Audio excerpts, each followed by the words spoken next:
看见了吗？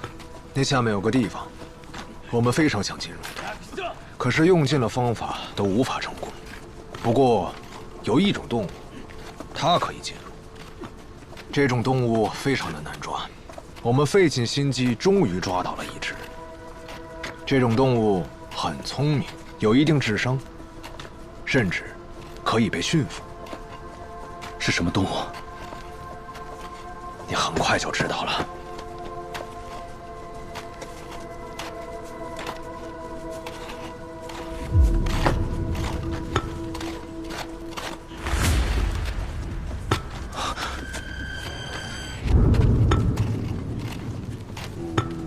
401。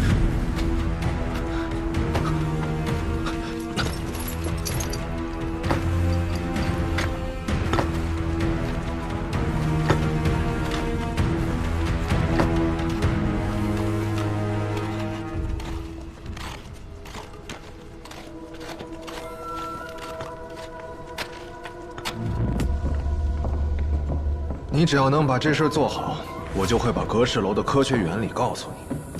我掌握的秘密和要去的地方，比格式楼厉害得多。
你知道吗？为了抓住他，我们牺牲了100多名大日本的头鸟。那个时候我们的照明设备不够，在黑暗里无法发现他，只能在摸索中进行抓捕。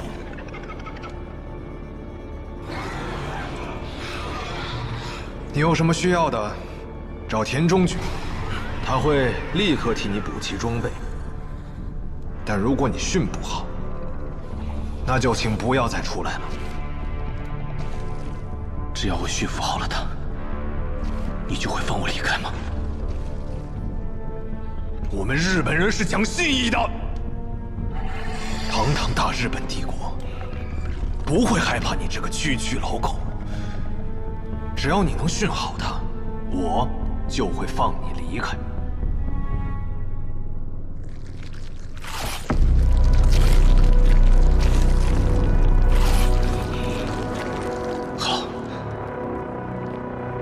会驯服好他的，期待您的成果。啊，对了，请务必记住，晚上睡觉的时候，千万不要离他太近。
究竟还有多久？应该差不多还有1里地吧。你不会耍我吧？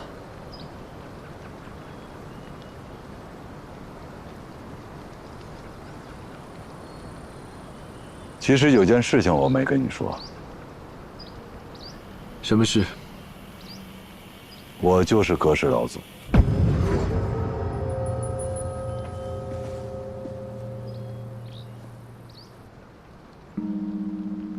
的信徒。你见过他？没有。当年我瘸了腿，被人忽悠入了教。那你入教之后做什么？砌墙。你说的那堵高墙，我去过。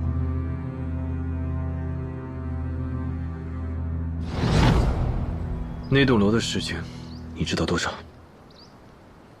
其实什么都不知道，我只干了2天就走了。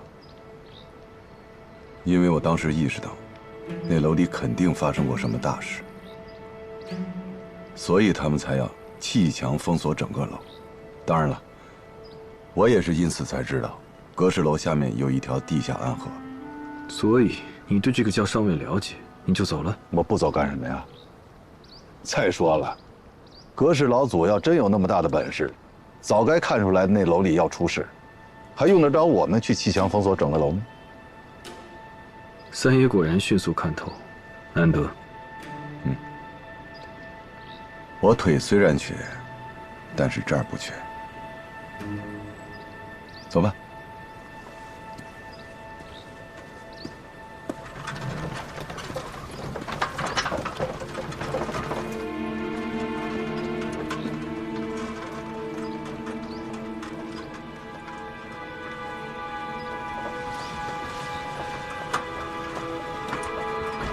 等一下。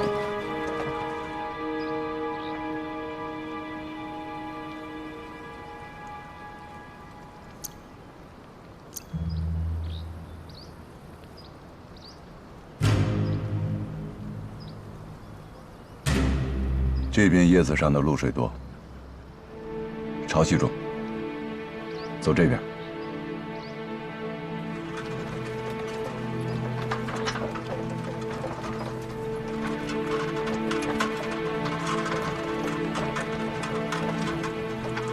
好。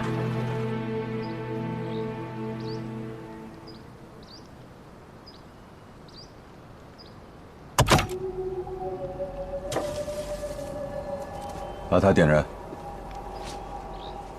让烟走一走。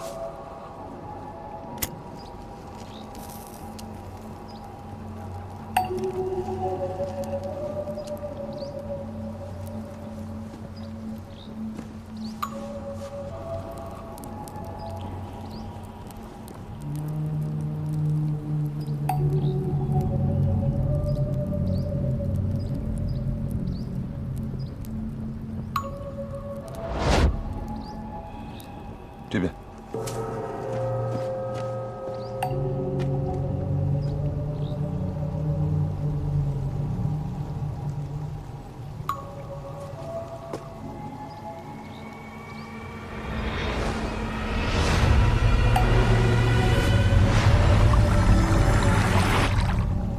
这里有水声，水流湍急，应该是地下暗河。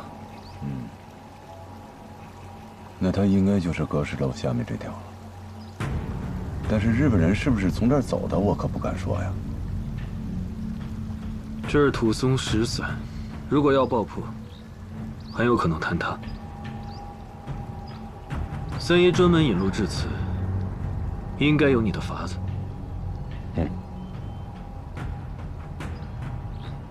这下面呀，不光水流急，还有很多暗礁。我一路看于山势，发现整条地下暗河在这一段有龙骨凸起，这就说明这底下肯定有一道石头形成的堤坝。三爷不用下去，就了解地下暗河里面的情况，果然是老瓢把子。这还不简单吗？你看这一路山势走向，有下岭蛇和水龙交叉，交叉的位置必有石坝呀。那从上游河中流下来的物件，必然会冲击到这个位置。这个死贼啊，是老一辈淘金客的法子。你把它从这个缝隙中顺下去，如果日本人从上游丢下过任何铁的物件，都会被他吸上来。当然了，这个法子到底管不管用，也得看佛爷的手法和运气。这个手法是三爷的绝活，我就不在你面前班门弄斧了。哎，不行，我最近痛风，手腕痛得很。你来吧。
佛爷，你肯定是没见过饿极了的乞丐如何在地缝里掏米粒吃吧？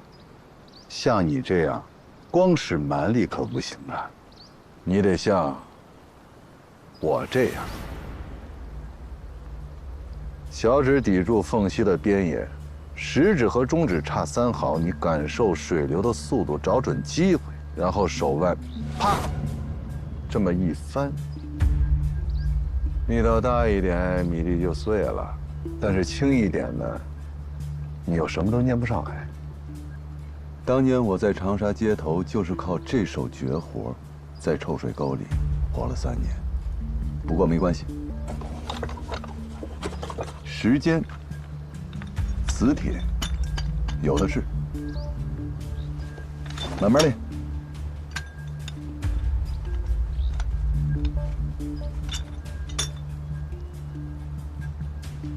这个虽然是乞丐的绝活，但关键时刻能救命。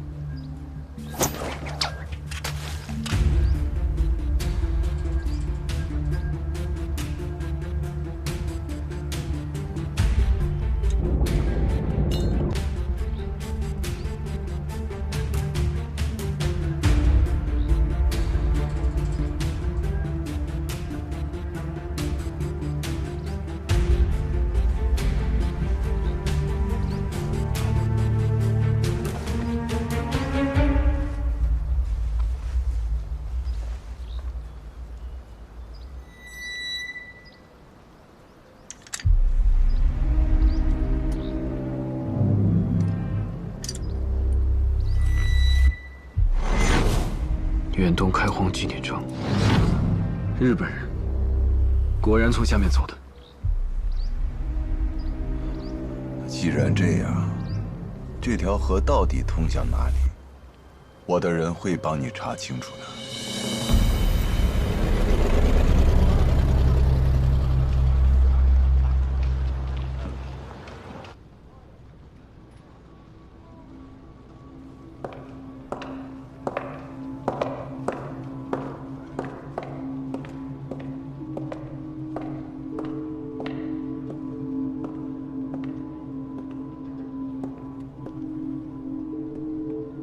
来了，怎么回来都不打声招呼？听说你们九门还开了个大会，聊得如何呀？你是不是一直在替日本人做事？你太小看我了，我向来只为我自己谋划。底下的记号都做好了。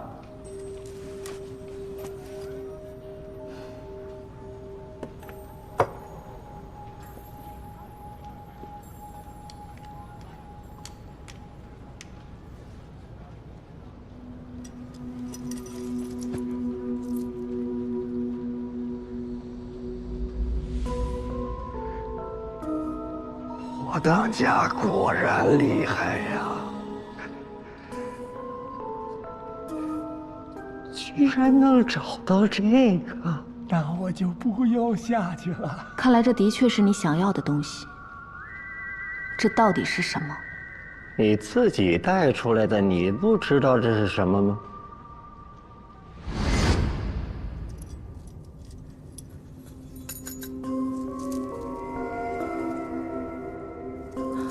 沙子，我不知道。你在阁侍楼里，是不是看见了法术？这个就是法术背后的秘密。有了它，千岁爷我就不怕张启山了。你答应我的事情，该兑现了。这些是霍家的借条，霍家欠我的也一笔勾销。可惜呀，钱财债消了，你和我一起勾结日本人的债又欠下了。哈哈，你看似可以和我分道扬镳，实则你和我的关系更紧密了。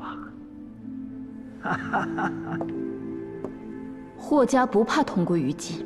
哎，没到那份儿上，勾结日本人，也未必都是坏下场。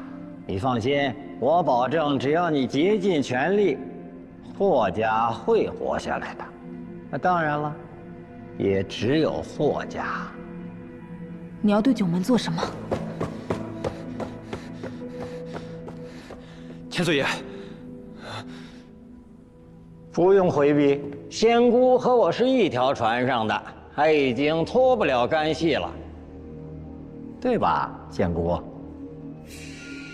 千岁爷，我们的人已经追到齐贼嘴，随时可以动手。那就直接杀了吧，不用犹豫。是。丁千岁，不用那么惊讶，老八只是第一个，很快就会有第二个、第三个。仙姑，你要是说出去了，我和你的事情就会败露，你在九门、在长沙就无法立足了。要不这样吧，今天我们商量个大计。老八一死，张启山肯定暴怒，你和我都有危险。不过你放心，我这个人凡事总会多留一手，这都是在宫里学的。有你带出来给我的这个宝贝，我和鸠山美智都会是张启山的克星。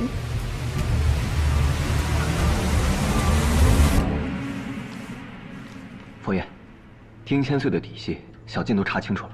这人确实不简单，他已经改了国籍，从法律上来讲，他现在已经是美国人。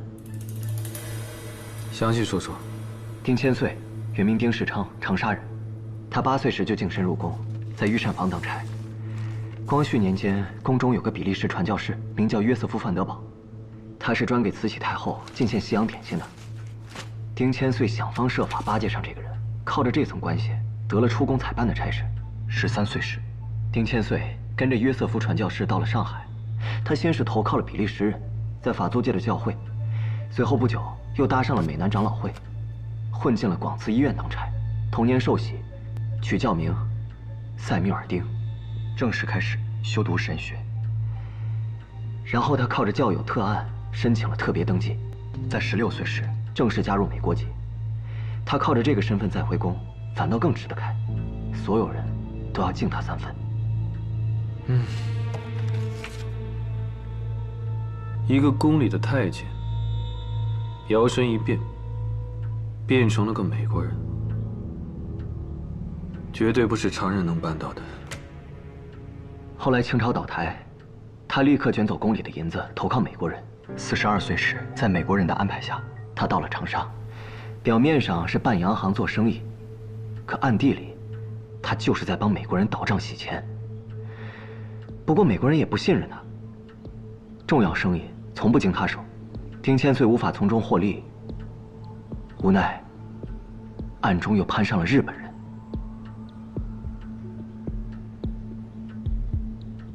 一面星挑起，一面膏药起，动它，恐怕会牵动两国领事馆。佛爷，还有一件事，他现在不在太和楼，我们一出阁氏楼，他就立刻搬到了百花慈心堂，之后就再也没露过脸。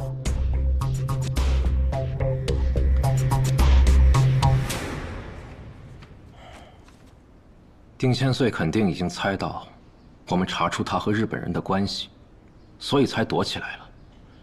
现在若要动他，除非进领事馆抢人，这事一闹大，美国领事馆那边必定出头干涉，那么这件事情就会演变成外交事故。所以为什么我来找你？你来找我，怕不是我聪明，而是急着救吴老狗吧？你对吴老狗是否有所改观？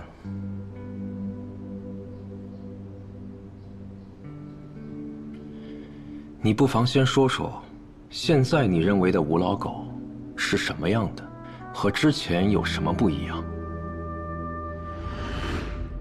我想活下去，要有口热饭吃，要活得像个人啊！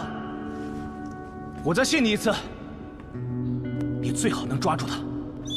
我信你还有1成的可能会保九门，我就赌你这1成。我帮你。有勇有谋，有赤子之心。虽然文化水平低了点，此番要动丁千岁，按照你以往的性格，绝对不会如此的冒进。你已经赞同我的想法了。五爷对九门很重要，确实很重要。所以，这事虽难，倒也不是不能做。首先，让他们觉得丁千岁已经是个废子，但这个废子还得有点利用价值。九爷，该怎么做？30年前，北平闹天花。死人堆在巷子口几天都没人收。如今虽然可以种牛痘预防，却未断绝。这种病一旦闹出来，谁都怕。教会绝不会再留人，一定会第一时间把他送去医院。据我所知，教会在长沙有自己的医院。没错，但不止一家。其中一家圣玛利亚医院归洋人管，另一个普济医院。名义上虽然也归属教会，但实则是地方官办。只要丁千岁被送去的是普济，人出了教会的地盘，就是咱们说了算了。要丁千岁真的得天花不容易，但是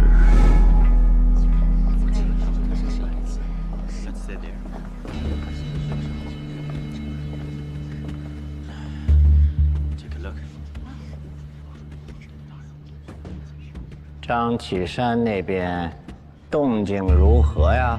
他已经派了好几拨人去府上探过，听说还查了您的户籍。知道我是美国人，他吃了一惊吧？如今他再想动我，也无计可施了。真想看看那张沮丧的脸儿。纸上涂的是麝香草乌软膏，味道神似米浆，一旦贴身，药性便会慢慢渗透，3、5日后起泡红肿，症状乍看与天花无异。什么人都能进我身呀？啊！要是张启山的人，是不是我已经死了？睁大你的狗眼，臭奴才！是。第1天，接下来，佛爷只需安排人手在教堂附近放出风声，就说有人刚从天花疫区回来，不出几日，长沙就会人心惶惶。到时候丁千岁是否真的染病，一点都不重要。美国人肯定不会让他继续留在教堂里。没错，但现在只有一个问题：如何让他们签字，把丁千岁送到菩提医院呢？这件事，我会帮你办妥。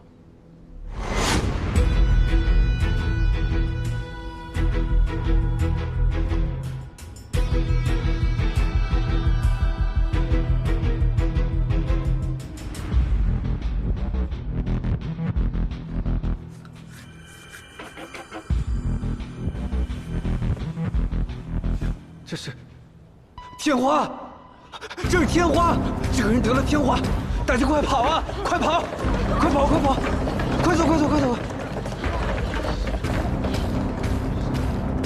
我告诉你们，我可是美国人，谁得天花了？你害我！你是谁呀？再走。哎，放开我！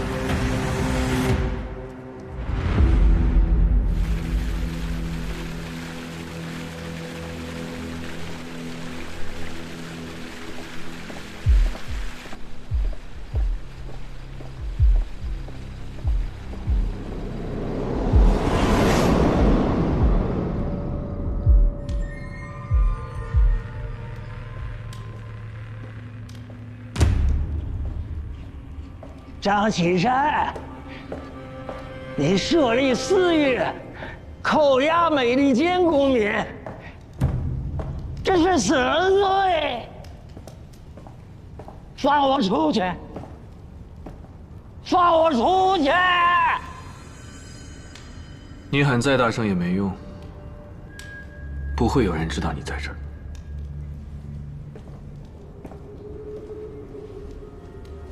鸠山美智到底跟你什么关系？他在阁石楼到底在干什么？为什么要抓吴老狗？他们现在在哪儿？说！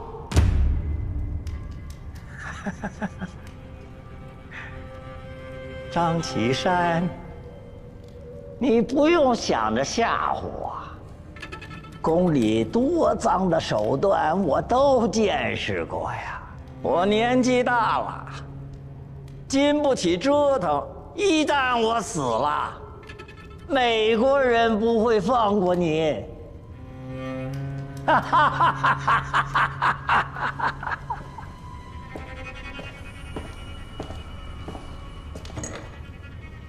我老家有一种特殊的刑术，能一只手捏碎你的头骨。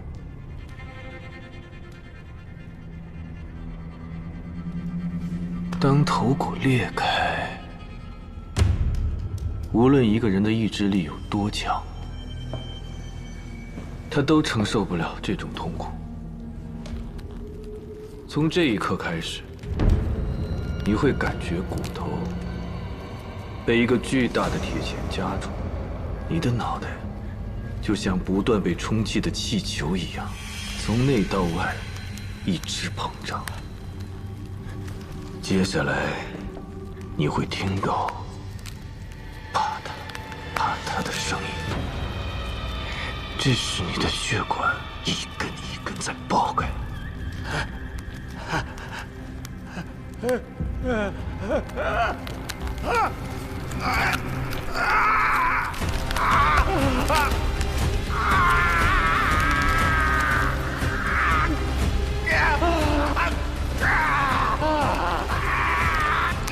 张启山，你疯了呀！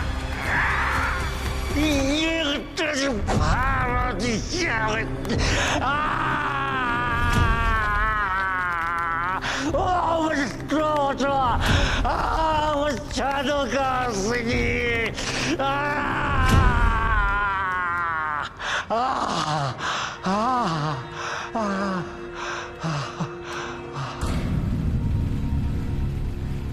我呀，原本不想和日本人牵扯。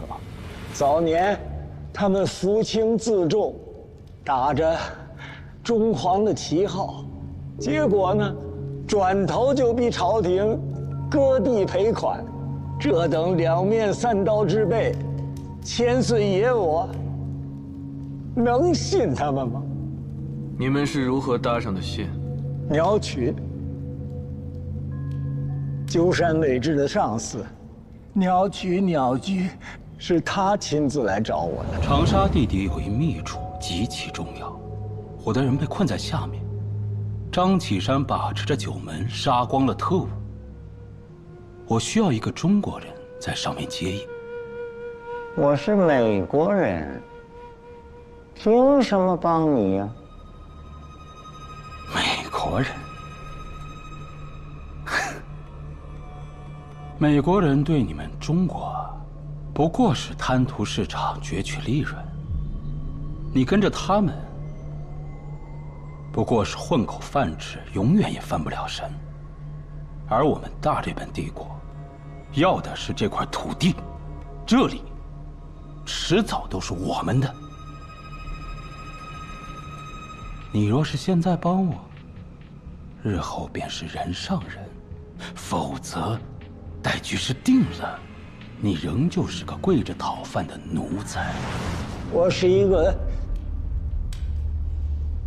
不完整的男人，奴才。我做够了，想翻身啊！光凭洋人的一纸国籍不够，要做就得做真正的主子。我在日本人的帮助下，买下了太和楼，给鸠山运送物资。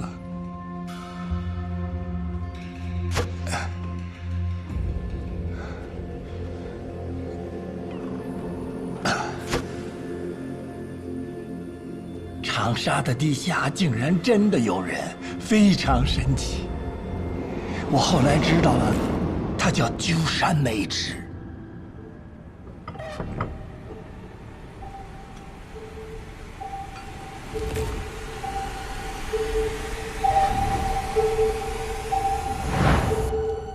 关于阁氏楼，鸠山还跟你说过什么？他不多言，从不解释。只发号施令，我听命行事而已。其实啊，你们也不必太在意那栋楼，那地方就是一个幌子罢了。鸠山真正要去的地方，从来都不是阁氏楼，是地下暗河的终点。你们知道地下河？你们是怎么知道的？终点在哪里？告诉我。湘西，我只知道那个地方大概在湘西。他们做了很多事，都是为了去那个地方。湘西到底有什么？难道还和阁氏老祖或者殷长生有关？鸠山到底想干嘛？我不知道啊，这些都是我分析出来的呀。我不傻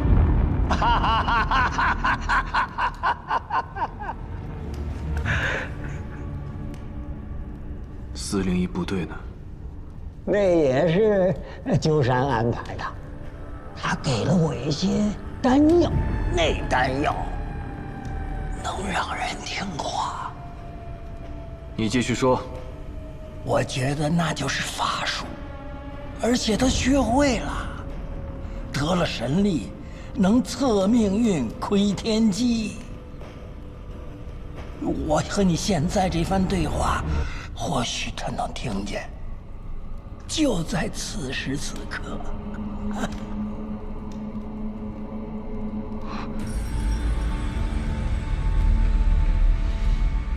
你知道的，肯定不止如此吧？和鸠山美智这么多年配合。我早就发现了，阁氏楼里有法术的原因，可他那总说那不是法术，而是科学。去他的吧！法术的原理是什么？说出来，可以让你将功补过。张启山，你太高估你自己了。我既然知道法术是怎么回事，我就有能力倒转时空。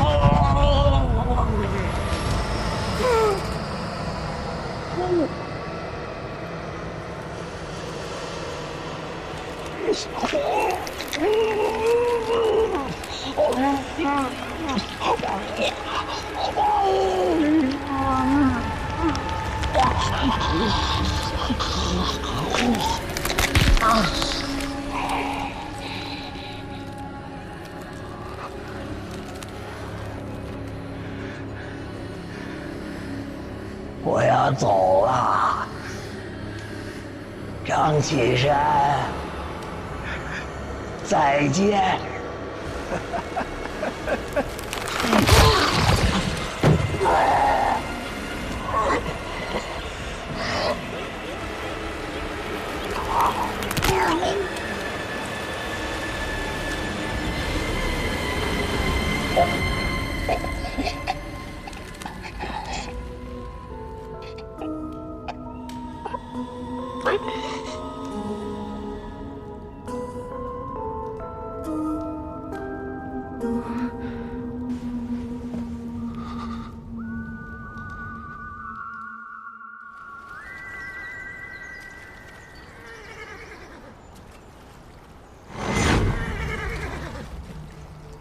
哎，过来，过来，过来！哎，大哥，已经过了关卡了啊！你现在应该告诉我，为什么要花钱混入我们商队？啊？哎呦，这如今世道这么乱，这土匪又横行，跟着你们走，能安全一些。你说这样的屁话，你以为我会相信吗？赶快滚！哎呦，大哥，这个，哎，我给你交个底儿吧。其实啊，因为我看你顺眼，啊，哎，日子是不好混啊。哎，不过你放心，我既然收了你的钱，我肯定会替你保密。汉口我熟得很，到时候啊，给你找几个逃亡的好去处啊。哎呦，谢谢大哥，谢谢。哎，大哥，我这个多嘴啊，再问一下，就是您有没有去过西山呢？我听说上面有个老道观，我想去看看。巧得很，我们每一次走货呀，都要绕一趟西山去捡罐子。捡罐子？对呀，那道观是隔世仙所建，传说他能操控时间，仙徒们就想出个百年藏宝的法子。将好酒好茶封入法罐，埋在道观，再请老祖施法，顺度100年。待挖出时，陈酿已100年，粗茶变金液。所以我们常去西山碰运气。哎呀，可惜多半是破烂。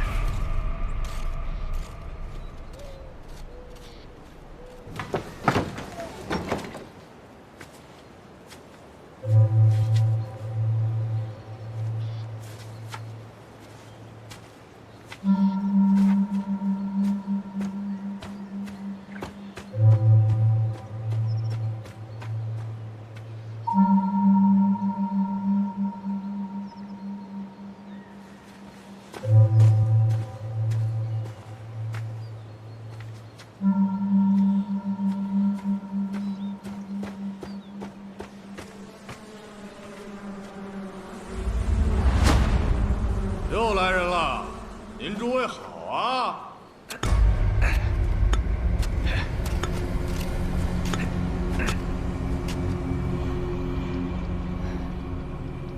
哎呀，今天来捡罐子的人还真不少。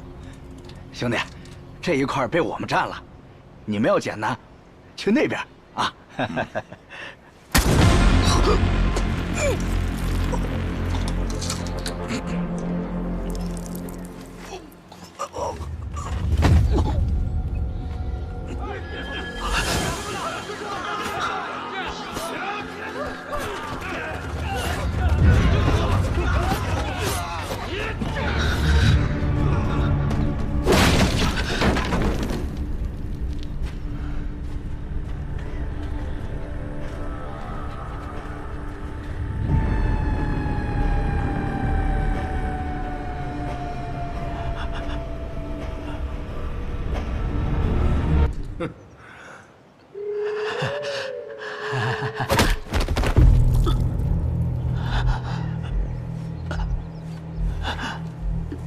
张启山，到底让你来这儿查什么？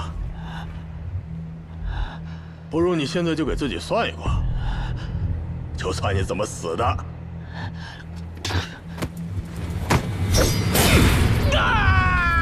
算不算？我算。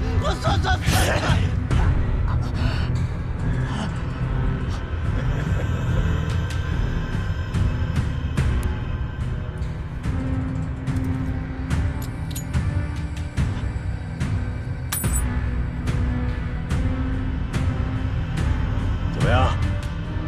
卦上说你怎么死的？卦象上说我不会死。是吗？那卦文呢？我佛慈悲。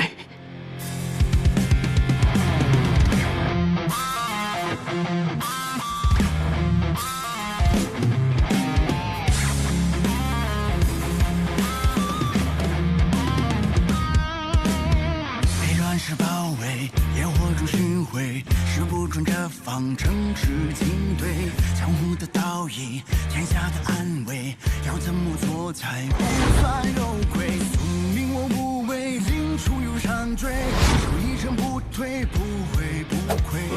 九鼎风云几神化摧毁，九门一心同归。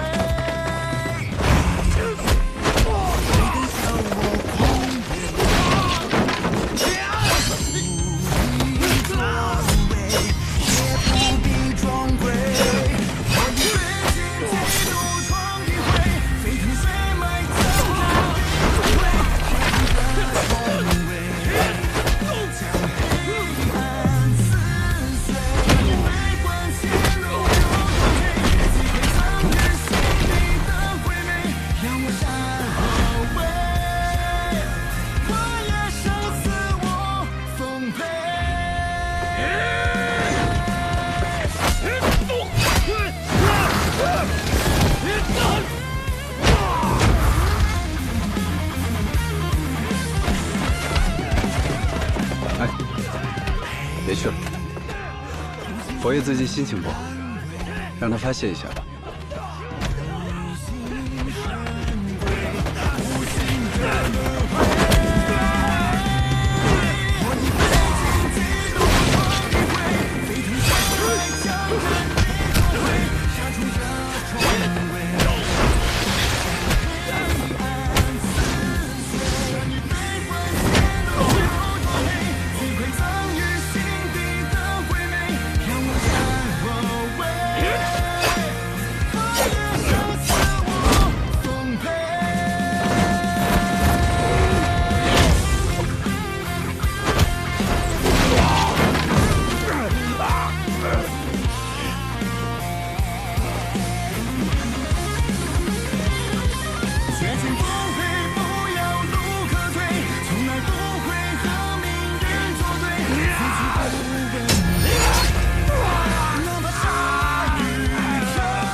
佛爷，是丁千岁的人。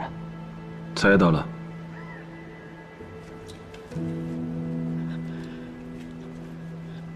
佛爷，疼死了。你上次算出来，只要我对你凶，你就能躲过一劫。果然算得准。现在算躲过了吗？可能还没有。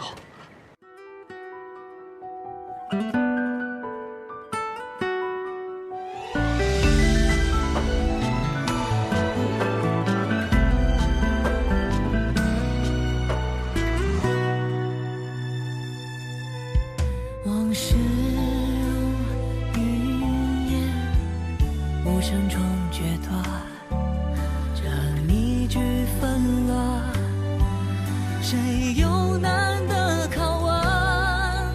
在寻常不过的道别，抬头似乎是艳阳天，或许是最后的并肩。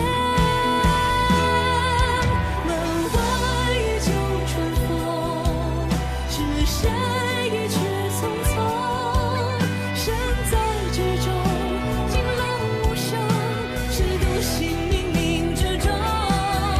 家国经年如梦，曲中有谁在等？含笑相送，再赴一场来日珍重。曾争分夺秒，只待破晓。长留冤仇中报，宿命落网中，谁都无处可逃。生死如刀，也曾年少，有心同往海浪惊涛，留一点余火照前途飘摇。门外依旧春风，是谁匆匆，身在剧中，惊浪无声，谁独行冥冥之中。家国经年如梦，曲中有谁在等？含笑相送，再赴一场为缘。